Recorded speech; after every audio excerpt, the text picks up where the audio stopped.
ain't going back, not gonna buy into all that. Hey, hey, ain't gonna hide, gonna let all the fears slide. Got Mother Nature is on my side, got all of the loving growing. All right, hello everyone. Welcome again to the New Now. I'm delighted to have a first-time guest on with us. Not first time for me. I've watched tons of what Jerry Marzinsky has done. 40 years of experience as a licensed psychotherapist. He's worked in some of the craziest, according to him, psychotic institutions, I guess you could say prisons in the US, working with dangerous criminals or so-called criminals, schizophrenics as they're called, and volatile personalities. Jerry, welcome to the show. I'm delighted to be here with you. Glad to be with you. So we're going to call this one Mind Monsters. We're going to discuss those inside voices, the ones between the ears that Jerry and I have both concluded are real, not from you and maybe originating from somewhere else. Jerry, what would you say about that? Well, shoot, I'm not quite sure where to start. My journey started at a place called Central State Hospital after graduate school. It was the biggest psychiatric institution in the United States at the time. I think there were about 10,000 patients there when I first arrived. And I got out of there, kind of going to cure the world out of graduate school. I'm going to, interested in abnormal psychology. And for somebody who was interested in abnormal psychology, it was a candy store of mental illness. It was just, they had everything there. Nothing in college or graduate school prepared me for what I was going to encounter there. I mean, nothing.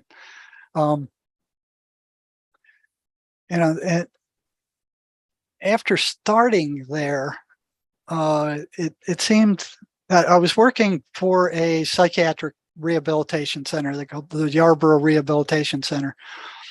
And there were the goal of Yarborough vocational rehabilitation was to get the highest functioning, patients in that giant hospital. I mean, this thing sprawled over, I think it was 300 acres. Whoa. There were 200 buildings there. It was like a small city, and it was in the middle. It was the middle of nowhere. They didn't even have a McDonald's there when I was working. You had to drive 30 miles to Macon to get a hamburger. So, they had their own staff dorms. And, when I started there, I had never met a schizophrenic or anybody that was seriously mentally ill. So it was kind of a prison. It was a prison, like, I guess. No, it was a giant psychiatric hospital. Were voluntary or involuntary patients, so to speak? But, well, mostly involuntary. Okay. Yeah, it was a state hospital. They were not wanting to be there. Mm. And, I went there with the brainwashing that I got from the ivory tower, just like everybody else there. Schizophrenia was due to a chemical brain imbalance in the brain of these people. And, the only treatment were their high-powered psychiatric drugs. And I believe that like everybody else did. And then I began noticing some strange things that just didn't fit that scenario. Let me see what one of the first was the number of hospital psychiatrists that were getting beat up by schizophrenics.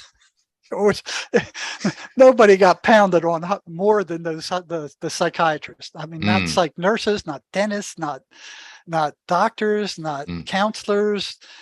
The assault rate for psychiatrists was about equal to that of the hospital attendants that were on the wards there. So I'm like, they were only seeing psychotic patients for maybe 20 minutes a month, and I'm thinking, like, what are they doing to these people where they're getting the crap kicked out of them in 20 minutes? I mean, what are you going to do to piss somebody off bad enough to get assaulted in 20 minutes? Had no idea. It was just an oddity. I mean, I stored it in there, and then one day I was doing rounds on the second floor of one of the big psychiatric units, and I saw a guy, kind of rambling around the ward, and he was carrying on a conversation with somebody I couldn't see. Mm. And I'm like, well, that's interesting, because I'd been taught in graduate school, oh yeah, the schizophrenics hear auditory and visual hallucinations. So when they tacked on the word hallucinations, I thought, hallucinations are random. It's just garbage. There's nothing coherent about it, was the idea I had in my mind when I heard that. And I didn't even know what the voices were, because they didn't talk about them. It wasn't in any of the psychology texts. It wasn't in any of the counseling courses. They referred to them as auditory hallucinations and didn't go into any detail. So I didn't know what they were. So I kind of crept over toward this guy and was trying to listen in on what he was saying. And it was like listening to one end of a telephone conversation where you could just hear the guy talking, but you couldn't hear who was coming over the other line. And he was carrying on a vehement argument with somebody that I couldn't see. And he had no telephone. And there were gaps there, like when you stop and you're talking to somebody and you stop to let them talk. Well, he was doing that. He'd rant and rave, and he was screaming at and arguing with whatever or whoever he was arguing with. And then he'd stop and he'd listen, and then he'd respond to whatever they said. Do you remember what he was arguing about? Well, I wanted to find out, so I crept a little closer. Right. So I was going, well, maybe I can listen in on what he's saying, so I have some idea. So I kind of shuffled over there kind of innocuously and snuck up a little bit behind him. You don't want to get too close to a psychotic patient from behind. And I was trying to hear what he said. And then he turns around and he sees me. And I said, okay, the jig is up. And, I said, I hadn't seen you here before. Are you new to this unit? And he goes, yeah, I just got here the other day. And I said, what's your name? And he looks me right in the eye and he goes, Jesus Christ. He says, I'm Jesus Christ. And, my memory shot back to undergraduate school instantly, to this one paper that they made us read for abnormal psychology. And it was written by a clinical psychologist. And the gist of the paper was that if two lunatics met each other with the same delusion, one of them would have to change their delusion. And even as an undergraduate, I'm going, why the screw would that have to happen? What sense does that make? I mean, and what I hated about psychology is that you couldn't check out anything that they were saying. Except in experimental psychology, you could go into the lab and you could see for yourself that what they were telling you was going to happen was actually happening in front of your face. But everything else, it was like, oh yeah, we just expect you to believe this at face value and don't question us. That didn't wash well with me. I had an innate distrust for authority, and it was like, okay, well, I'll memorize this stuff and I'll regurgitate it, but I don't know whether I should trust it or not. So my memory shot back to that paper where that here's this clinical psychologist saying, one of the crazy guys has to change his delusion. And I just, even at that time, I found that really odd. I said, that just doesn't wash. And I tucked it back in the back of my head, thinking maybe one day I'll get a chance to check it out. Right. So I looked this guy straight in the eye and I said, you can't be Jesus Christ, because I am. And I stepped back and I'm like, okay, what's he going to do? Let's see if what this guy wrote is true. And the guy kind of froze and he looked at me. He was kind of taken back a little bit. He started thinking about it. And then he goes, okay, we can go both be Jesus Christ. And he struts off. And I go, well, yeah, they screwed me on that one. What else did they lie to me about? You know, so it was like, okay, you know, there's one. You know, there's Right, one. right. So strike one. So yeah, it took me back to this when he was arguing with whoever or whatever he was arguing with. It was incomplete sentences with complete thoughts. It wasn't like you know, verbal salad. It wasn't, you know, it was completely comprehensible. It was, you know, they were full sentences, full ideas. It wasn't just babble. And that kind of got my attention because I was thinking from what they had in the text, auditory hallucinations, well, they're just going to be all over the place. So I kind of watched out for that. And, you know, with time, I saw other patients doing the same thing, you know. And you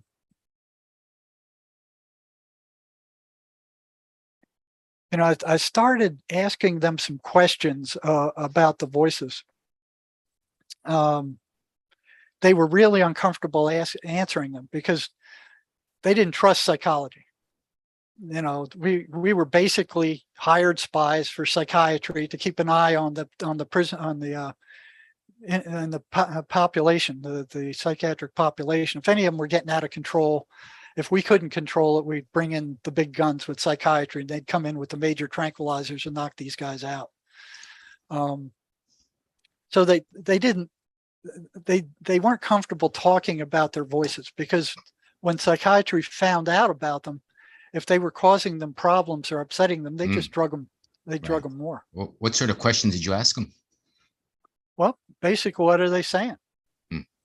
Now, one thing that was really odd is we'd all been taught that they were hallucinations, you know, but nobody I saw at that giant hospital was the least bit curious about what they were saying.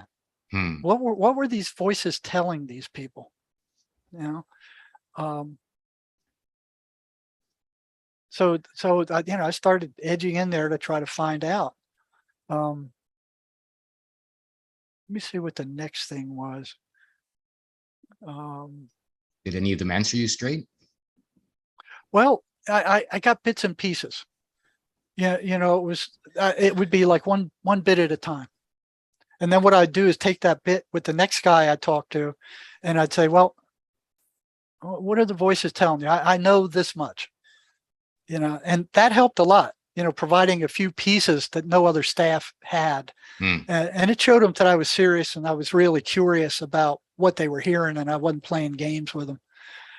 So they slowly started opening up. The more information I got about the voices, the more they opened up, until by the time you know, they had 7 years at that hospital, and I went to work in a large state prison in Arizona after that. I knew somewhat about the voices by the time I left there. But when psychiatry found out that I was asking the patients questions about their voices, I got called up on the carpet and told, the voices are hallucinations. You're making them worse by reinforcing them by asking these guys questions about it. Now stop it. You know, they ordered me to stop it. But by then I'd seen a little bit too much. Let me see, what was the next odd thing I saw, if I can remember it, was when the chaplain was holding an ice cream social in the psychiatric rehab center. All the other patients went down there for cake and ice cream because it was hard to come by at the state hospital, you know. So he would do his service, and then they'd have cake and ice cream and have a social hour, music and dancing or whatever. None of the schizophrenics went down there. So I noticed that once, and then it happened again, and there they all were again. None of them would go down there. The third time I started asking them questions. Why are you staying on this dingy ward? Why aren't you down there with the cake and ice cream crowd? And they go, well, we don't like preachers. There is no God. I don't want to go to church. I don't want anything to do with that. Totally anti-religious. They wanted nothing to do with church or anything else. And I said, well, that's odd. And I got to talking to some of them about if they ever went to church, and ask them, what effect did that have on the voices? And it proved interesting. It broke down into 3 categories. It was like if the voices were weak, and see, back then I wasn't sure what the voices were. I was still thinking it was some part of their subconscious mind. I mean, but it was a curious phenomena. So I found that if the voices were weak, when they went into the church, the voices would shut up. If they were of moderate strength, they would just keep babbling. They'd start mocking the preacher, saying he's a jerk, he's a fool, don't listen to what he has to say. So they would distract the person so he couldn't listen to what the preacher had to say. And the strongest ones would actually drive them out of the church. They'd just get up and they would run out of the church. So the first time I heard that, I started asking all the patients on my caseload. I said, what happened when you try to go to church? And it was the same pattern. Then the next thing, one of them said that when he recited the 23rd Psalm, his voices reacted like worms thrown on a hot frying pan. And I'm like, what kind of a hallucination does these kind of things? What's the gist of the 23rd Psalm? It's the one that said, the Lord is my shepherd, I shall not want. That one. They hate it, and then I checked that out. So if I got one bit of information from one schizophrenic patient and it seemed odd, I'd start asking all the others. There was no shortage of them. I had a bunch of them. I had as many as I wanted to talk to. I mean, they were all over the place. The only place where it was more convenient was when I got to the prison. They had turned the prisons into the state hospitals at that point. They shut down all the state hospitals, and all the psychiatric patients that couldn't function ended up in the prison because they had to rob stuff in order to survive. So it was very clear that whatever these things were, they were anti-religious. And it's like, well, what kind of hallucination? I mean, why would a hallucination care? So that wasn't jiving. And then, I'd ask around, like, what,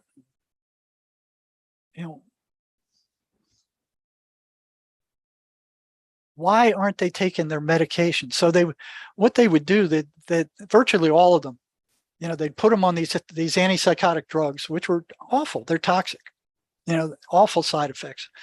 And virtually all of them would eventually go off, and then they go psychotic again. They completely lose it with time. Usually after 2 weeks of being off those things, the voices would come back. The medicines never really got rid of them. They weakened them. And they kind of tranquilized the patient, so he wasn't as volatile or acting out as much. And I got to wondering, time after time after time, almost all of them eventually went off those meds. And they knew that if they went off those meds, they would go psychotic. They would lapse back into that horrible world where it is. So I started asking them, well, why are you doing that? Oh, it's the side effects. I said, the side effects, huh? So what I got out was the DSM, and I wrote down all the symptoms of paranoid schizophrenia. They're awful. Seeing monsters, hearing voices telling you to kill yourself, seeing shadows in the room, feeling like people are following you, they're going to kill. I mean, it's just awful. It's like a nightmare. And I wrote down all those symptoms, And then I handed them first I handed them a blank sheet of paper, and I said, okay, write down all the side effects you had from your medicines.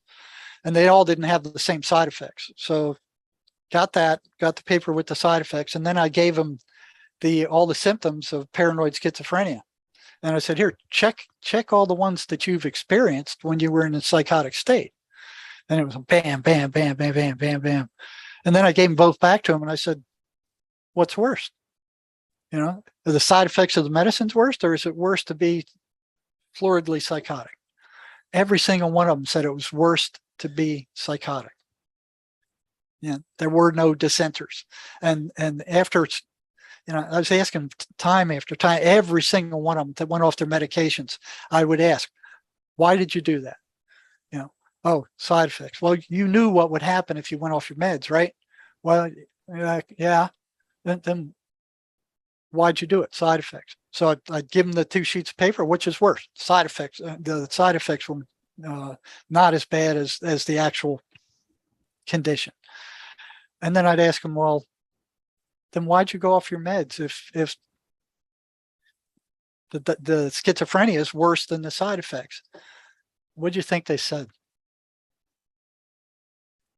Every single one of them said, I don't know.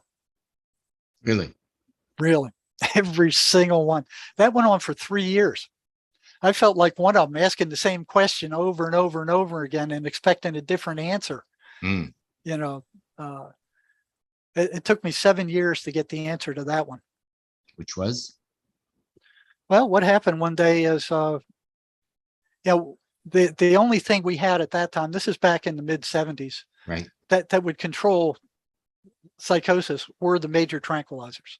That was all they had. Talking to these people or counseling them was like water running off a duck's back. It had no effect whatsoever, none. So one day, what we did is after 3 strikes, after they went off their medications 3 times, we went, well, okay, if they're not going to stay on their meds, they're not going to be able to function out in public. So we'll discharge that one and we'll put somebody else in who looks like they have a better chance. They'll stay on their medications and they'll be able to function when we release them. So this girl had gone off for the 3rd time. She was, raised a big stink in the cosmetology class she was in. And we had to pull her out of there, can put her back on her meds, and notified her mother that she was being discharged because she wasn't being compliant with treatment. Discharged from the treatment, but still in prison, or is that what you mean? She would still be in the hospital somewhere, but she wouldn't be in the rehab center. Okay. They might even send her back to her mother, but she wouldn't be there anymore. Okay.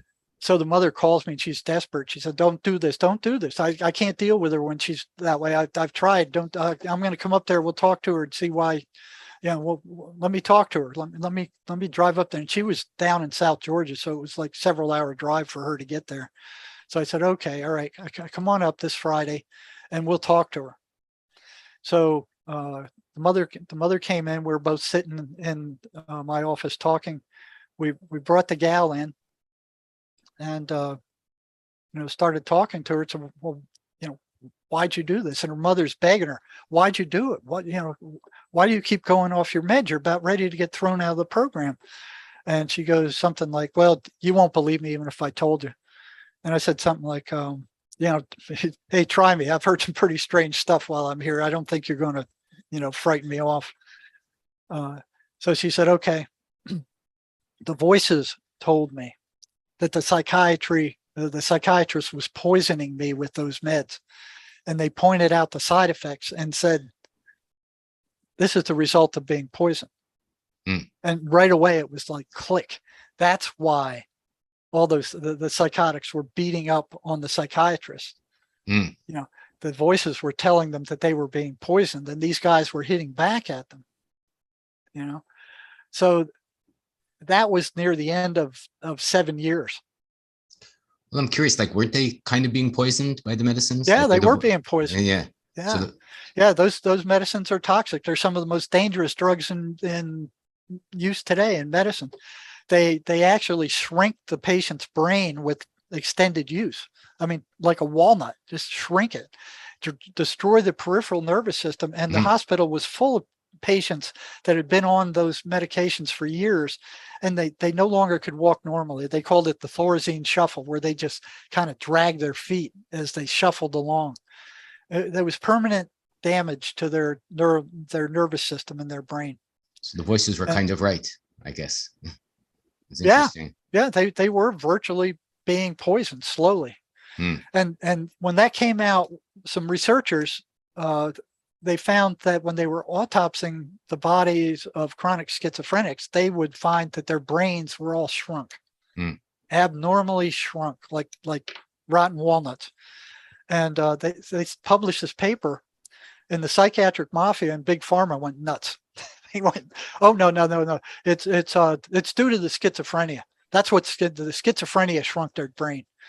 And the researchers are going, well, wait a second, these guys have been on these neuroleptic drugs for years. We don't know. So they started feeding antipsychotic drugs, these neuroleptics, to monkeys and rats, and found out that with time their brain shrunk also. So they could no longer say, hey, these drugs weren't dangerous, but they went off like a firecracker going, oh, this ain't true, it's not, it's everything except that. And then they tried to hide it. They tried to hide it. You won't see it on any of the side effects and the medications listed, although it's a well-known symptom. And nor would they tell the patients that this was happening to them. Where did this leave the patients, though? It seems between a rock and a hard place, so to speak. They have the voices, and the voices are kind of right about the medicine, or even exactly right. The medicine's poisoning them, and the doctor's poisoning them, but they still have the voices that are telling them what the voices are telling them. Where did that leave some of the more serious patients? Well, the reason that the psychiatric mafia liked these medicines so well, because they were dumbing down the entire inmate population. They were just dumbing down the entire population, because maybe a decade or so before I got there, the only control they had over violent psychiatric patients was to get a bunch of attendants together and gang up on one of these violent patients and try to give him a shot and then wrap him in a straitjacket. Right. And I heard stories of these major battles where attendants and patients were getting hurt. Right. When they were trying to stuff them into these straitjackets. So this was a miracle drug as far as the psychiatric mafia was concerned. They can control massive populations with less staff and less money with these drugs. So they charge a fortune for them, and they did their same old stuff. Oh yeah, we invested millions and millions of dollars in the development of these drugs. Now, another lie. Those drugs were found by accident in I think it was a dye lab in France, that were dyeing clothes. And they found that the people who were working in that dye lab would kind of get gorky and anesthetized a little bit. So they extracted that, and they were using it for a medicine for surgery, like a painkiller, like, alcohol or something like that would help with the surgery. And then some guy tried it on some psychiatric patients, and it calmed them right down. So they wouldn't let them try it in Europe because the Freudians were in control at that point, and they didn't want any of this pharmaceutical stuff. Everything was due to the ego, the id, and all that kind of stuff, so that they didn't want any part of it. So these guys went over to the United States, and they started administering it to hospital populations over here, and it worked marvelously. I mean, here's the entire population just calmed down and sitting in the corner, staring off into space and behaving themselves. They couldn't ask for more, So it became real popular in the United States. So the drug companies started producing it, by the barrelful, and it just spread like wildfire. So they were able to control these massive populations with these major tranquilizer drugs. Sure. At that point, they didn't know what damage it did to them, the patient at all. But for them, it was a miracle drug. So that was 7 years. For 7 years, I had no idea that the voices were behind that stuff. So I was back, picking scraps. Let me see, what was the next thing that didn't make any sense.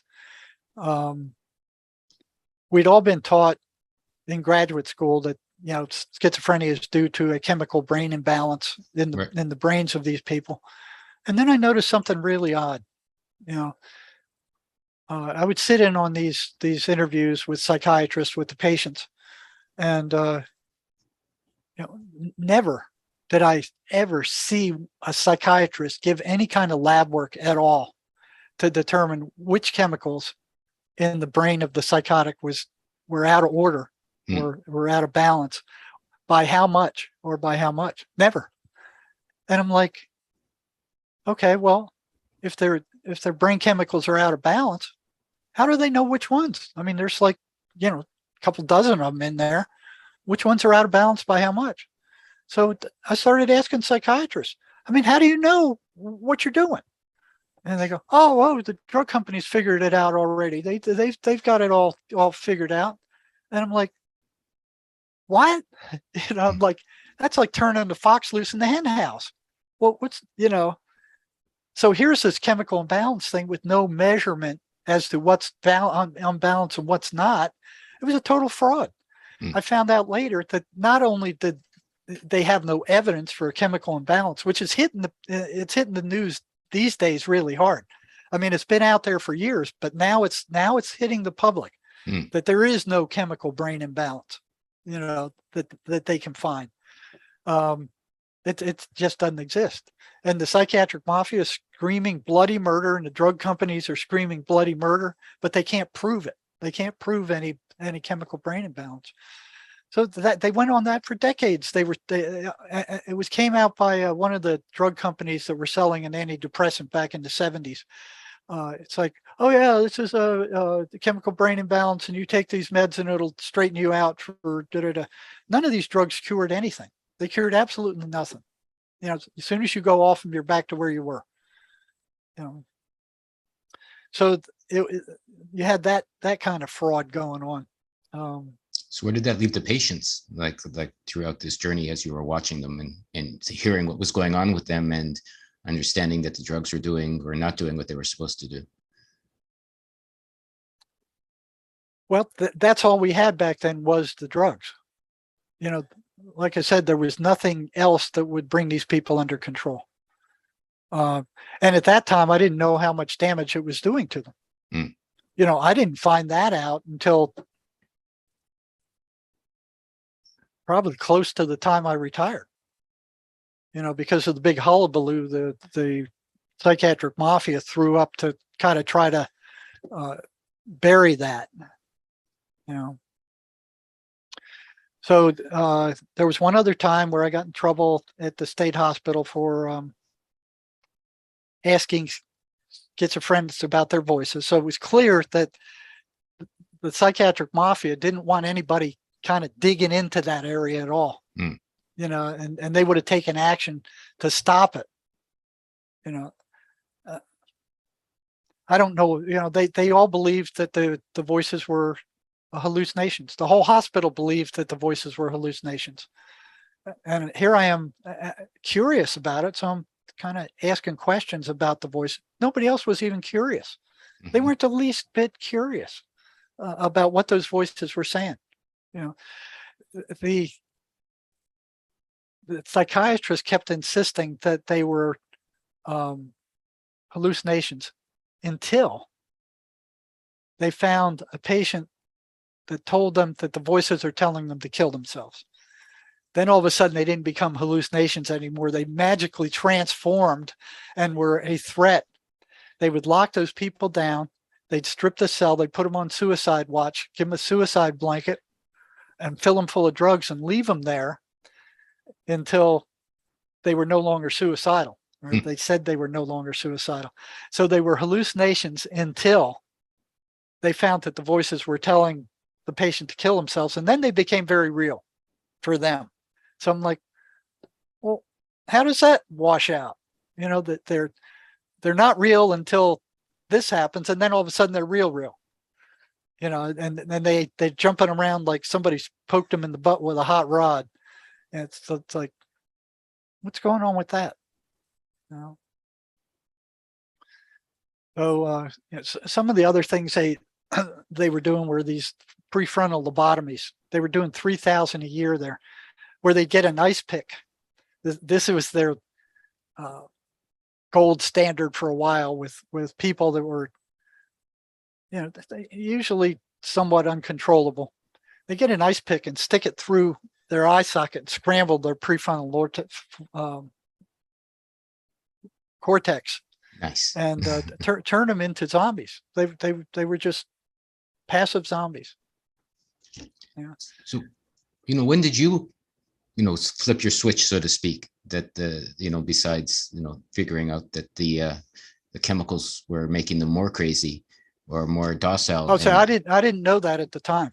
Right. I knew what they were doing. I knew it calmed them down. It made them manageable. A lot of them were returned to sanity. So you could talk to them. They were back to being oriented, but they were kind of, drugged up and lethargic, and the side effects, the dry mouth and the, the jerking movements and the sexual dysfunction and this horrific lineup of side effects that they hated, absolutely hated.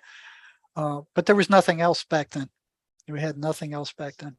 And even up to that point, even up to the 7th year, after what I knew by the time I left the hospital to go into a PhD program, I still wasn't sure what the voices were.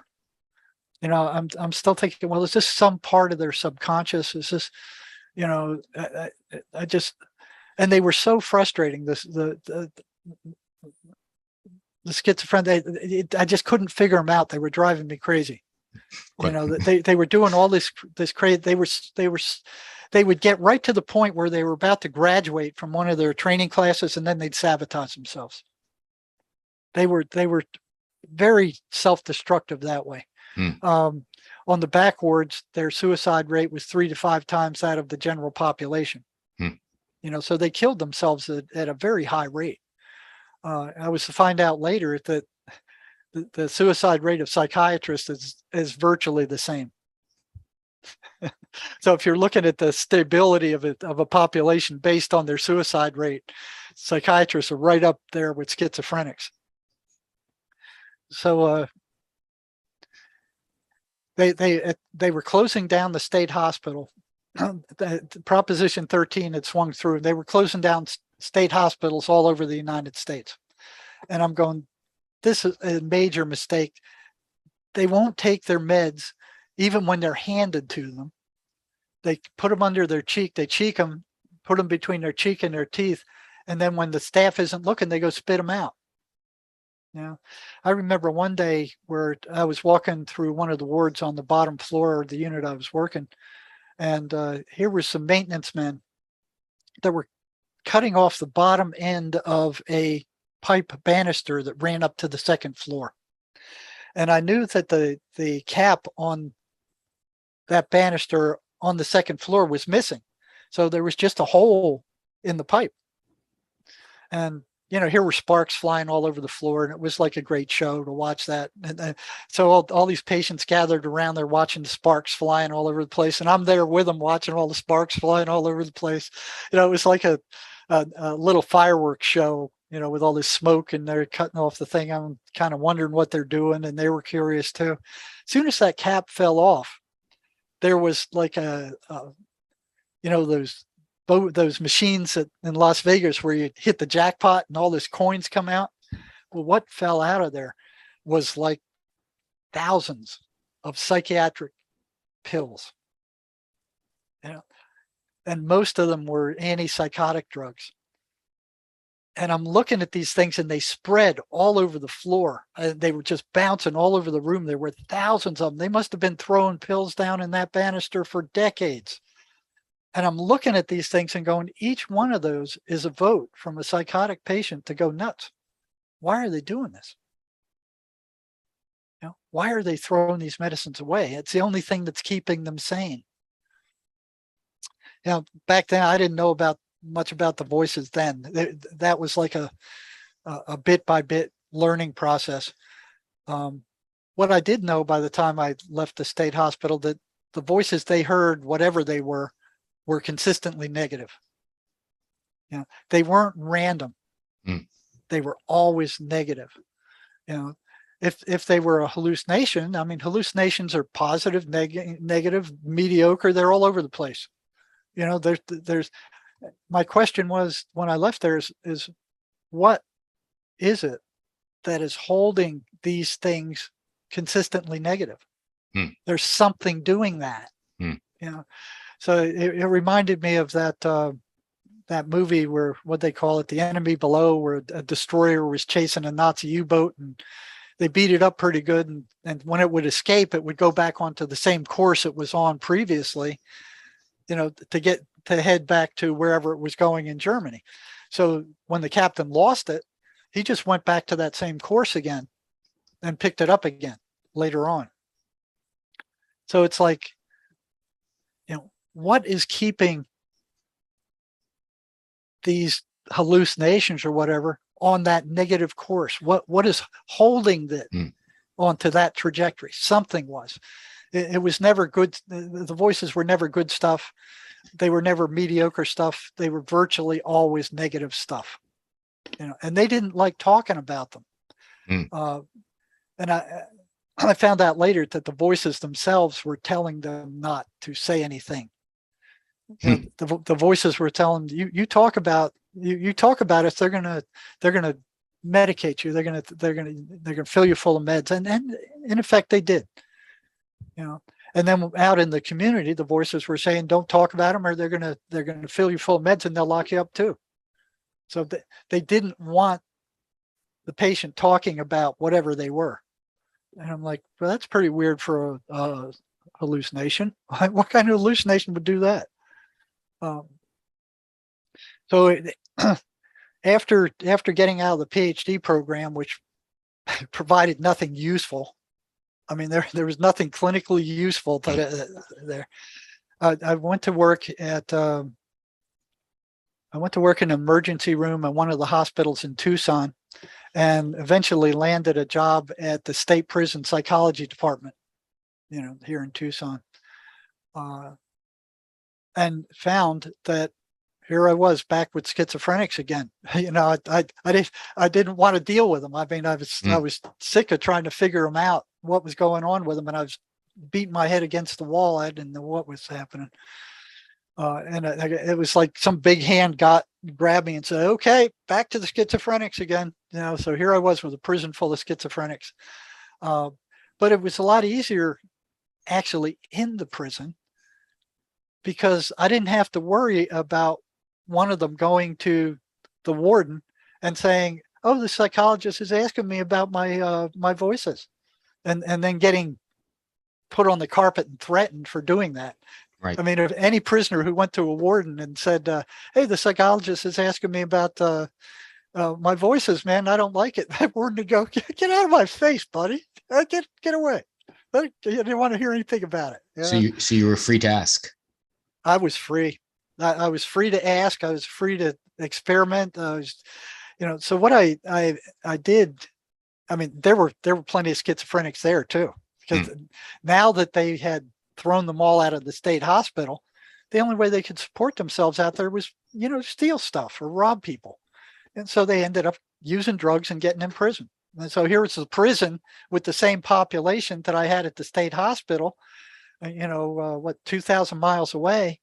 And what was so interesting is that the voices were the same. They ran the same patterns. They said the same things. They behaved in the same manner. As the voices that infested the patients in the state hospital, you know, 2,000 miles away. You know, it was like they were all made from the same cookie cutter. And I'm like, what's with that? You know, why are they saying the same things? I mean, here I'm thousands of miles away, and it's the same thing. It's like they all graduated from the same school somewhere. I'm like, that's odd. That's really odd. So here I was again, like, like, what is going on with these friggin' people? Why are they doing this? Why are they going off their meds? Why are they acting so bizarre? Why are they stabbing people? Why are they killing themselves? Why are they acting like a bunch of lunatics? I mean, what is going on with them? And, and by then I suspected this, chemical brain imbalance stuff was a crock of crap. If they didn't have any way to measure it, then it was just a bunch of bull. And the same stuff was going on in the prisons. The psychiatrists there. Oh, it's a chemical brain imbalance. The only thing we can do is these meds again. So here we was back in the same boat again. Right. But this time, what I could do is I could pick a handful or so of psychotic prisoners who I made a deal with. I said, hey, I'll work with you to the best of my knowledge. I'll help you out the best I can. But what I want from you is real-time reports of when you're hearing the voices and what they're saying and what they're doing in response to what I tell you to do. So I found this strange rule of thumb was that anything that pissed off the voices, I figured was harming them, whatever they were. They didn't like it. So if they didn't like it, that's good. And they were in a prison. So if they acted out, they were perfectly capable of dealing with whatever they did. So all I had to do is watch it. They didn't act out on me. But the guys I was working with, they were pretty good. And then these stories started coming out. I found that the voices were running fixed patterns. And I'm like, not just the negative patterns, but there were more patterns. And I started collecting these patterns and going, well, if they're running patterns, then they can't be hallucinations. What kind of patterns? Oh, I think I have a list of them here somewhere.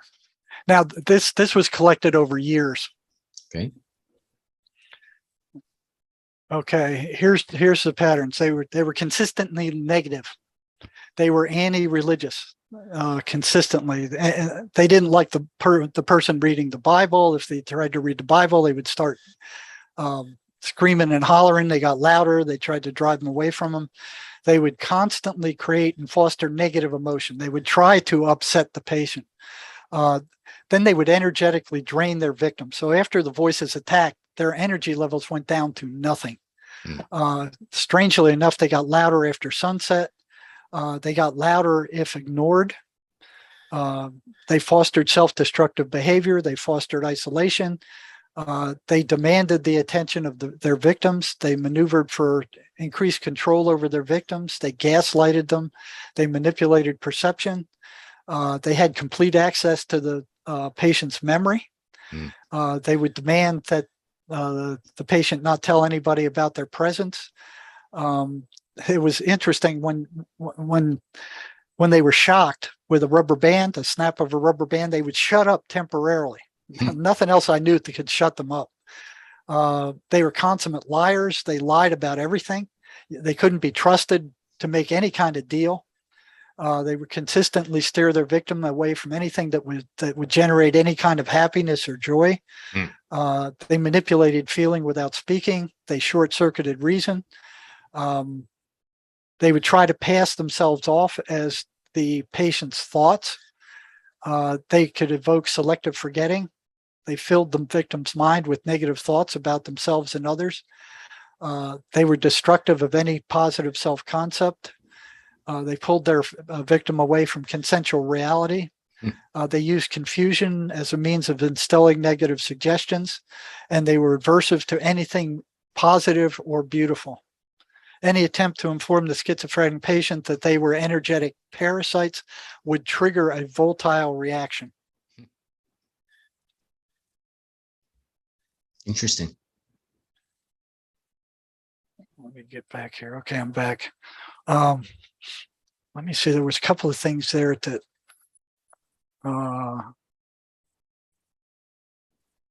I wanted to talk about, but I forgot what they were.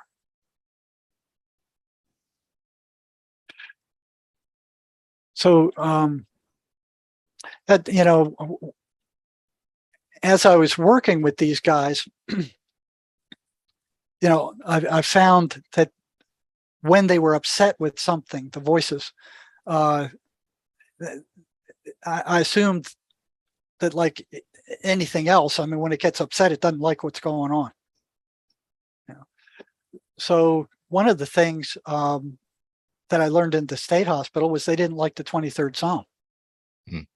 And for the most part, the patients felt helpless to do anything against these voices. They didn't know what they were for the most part. They didn't know what to do about them. They didn't know how to fight back against them. And they felt completely helpless, which just added fuel to the flame. So I was working with a psychologist who worked at a private hospital in California, Dr. Wilson Van Dusen. He was a clinical psychologist. He was a student of Emanuel Swedenborg, who was a Christian mystic some 300 years ago. And Swedenborg would take voyages to heaven and hell. And he would come back and he'd write about them. And Van Dusen noticed that the voices in his schizophrenic patients matched exactly what Swedenborg was saying about the evil spirits that he was talking to on the other side. And he started writing about that. And I found that very interesting. So I started emailing him, and he sent me a book written back in the 1920s by a dentist whose wife was a psychic. And he would use static electricity to shock schizophrenics with the static electricity. And the voices hated that. And he said that they would leave the patient's body, and then his wife, who was a psychic, would pick up on them and talk them into the light. And if they went into the light, they disappeared. The voices. The voices. So I found that very interesting. So here's Wilson sending me all these advertisements for static shock machines. And I wrote him back and I said, "Are you crazy? If they find out that I'm shocking inmates, they're going to lock me up. What are you thinking?" So I'm like, I got to test this out. And I went for months and months and months. Like, how can I do this without getting fired? How could I administer some kind of shock to these guys to see what effect it had on the voices without being drug up before the medical director? And I've had enough of that at the state hospital. So one day, and this was like, it went on for months. I'm like, how do I do this? How do I do this? Off and on. All these ideas that wouldn't work.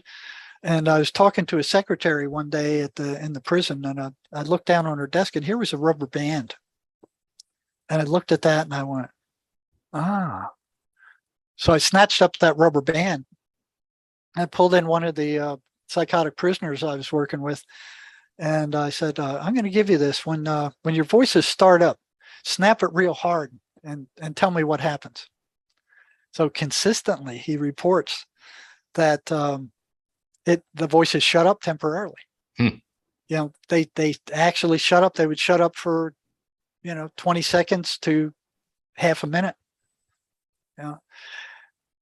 Which was great, because that was a period of time where I could get information into them. I could get information to them about what I knew about the voices, because while the voices were prattling, they couldn't concentrate. I mean, it was like, when you're trying to talk in a loud bar, you hear all this, and you can't get through. That's what it was like with them. So the two things I knew at the time was the 23rd Psalm.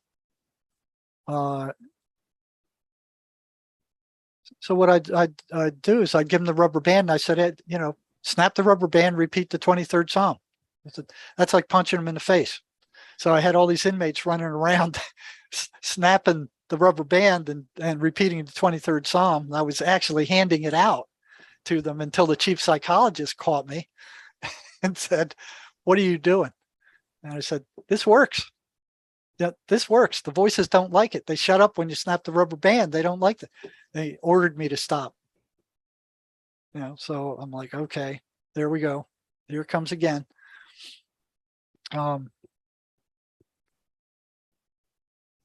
So what I get is piece by piece, I get these stories from these guys about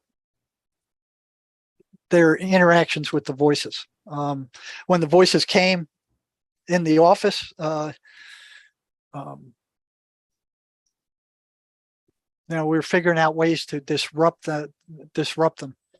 So I was trying to figure out ways to disrupt those patterns, that you had there, and wondering what would happen if those patterns was disrupted, because the ones that we were able to disrupt, they didn't like it.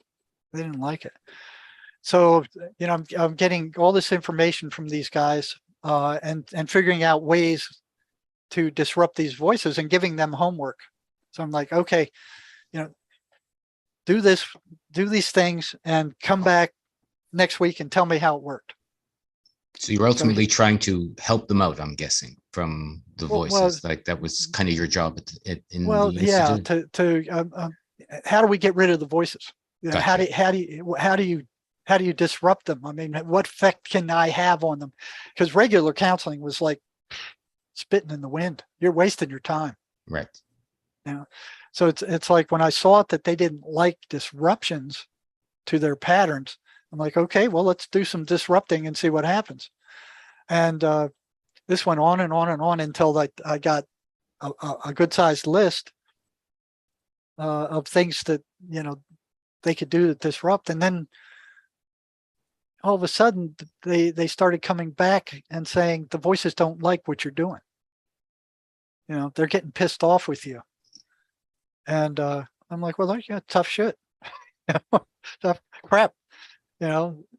So we kept going, and it, here these disruptions are having an effect on the voices. They didn't like it. So here's one patient I'm working with that as he's leaving, he turns around and he looks at me and he says, "You know what you're doing is dangerous, don't you?" And I went, "No." I just looked at him. I didn't think it was. I mean, they're stuck in your head, not mine. And then he turns around and leaves. And I'm like, well, what was that? I don't know. So I kind of blew it off. This guy's getting better and better. He's the one who told you it was dangerous. Yeah, the one who, he's Right. he's gaining more and more control. Okay. And then he comes to my office one day without a pass. And he just knocks on my office. I had to deal with these guys that if they were feeling like they were losing it, that they could throw pebbles at my window and I'd get them in as soon as I could.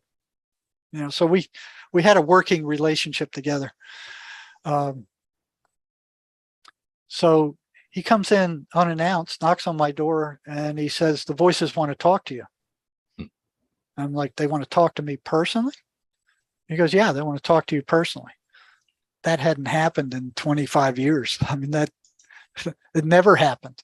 I'd never talked to them personally. It was always through the patient. They would say, "Oh, they're calling you a piece of crap and they're saying you're stupid and crazy and don't listen to anything you say."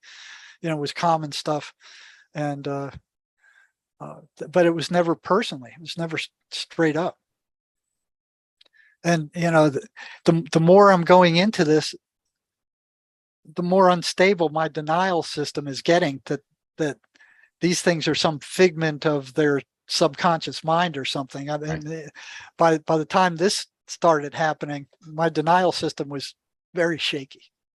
But I kept patching it together because I just couldn't conceive of them being anything else than, something gone wrong in their subconscious mind or something like that. I mean, there's had to be some logical explanation for this, but I couldn't find one, and neither could anybody else. So he comes in, he sits down, and I said, close the door, and I said, well, what do they got to say?